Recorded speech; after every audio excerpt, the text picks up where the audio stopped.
There is no saint without a past, and there is no sinner without a future. I came across this proverb many years ago.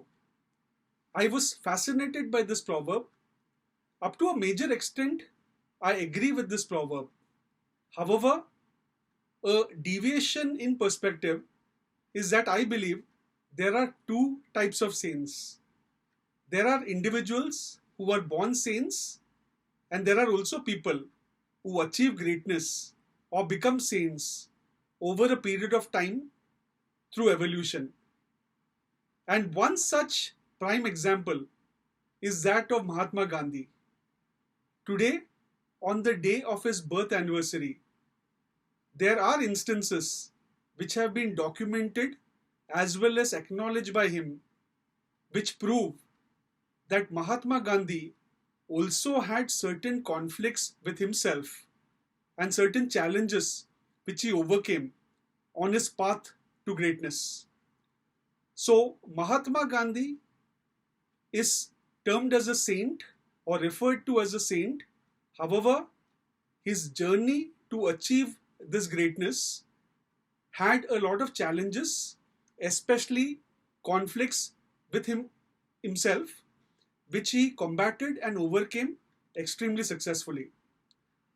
Now, in his early days, there were two instances pertaining to how he faced certain challenges or conflicts and how he overcame it successfully. So, the first part is during his school days, he was very much keen to ensure that the British rule possibly comes to an end.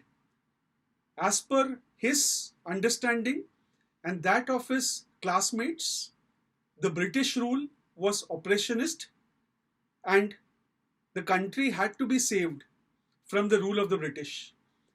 However, as per his classmates, there was a perspective that the reason the Indians couldn't stand up to the British is because the British were physically superior to the Indians. So they considered each British gentleman to be equivalent to 500 Indian men. And that was a challenge. And one of the reasons for this superiority of British is the fact that they consumed meat. So Mahatma Gandhi had this thought that possibly because Indians, and of course he was born into a strictly vegetarian family, possibly the fact that Indians at that point of time, especially in his family, didn't consume too much of meat or didn't consume meat at all, that is possibly the reason for them being physically weak as compared to the British. And in case they had to combat and defeat the British, then they had to become physically strong, and the only way to do that is to consume beef. And that's how, encouraged by his classmates, Mahatma Gandhi, although being a strict vegetarian from the family perspective, started consuming meat. He did that for almost 1 year, and at times he was skipping his dinner, and his mother during dinner time used to ask him whether he's had some other food from elsewhere, and he used to keep lying to his mother. And this continued for months and up to a year, and then he realized what he's doing is not right. And then he swore to never consume meat and never lie to his parents. The next instance was when he was growing up. He had an issue which pertained to his brother Carson Bai. So Carson Bai had accumulated a few debts and he had to pay certain creditors. So both the brothers were worried about this incident or the situation, and they didn't know what to do. They didn't inform their parents.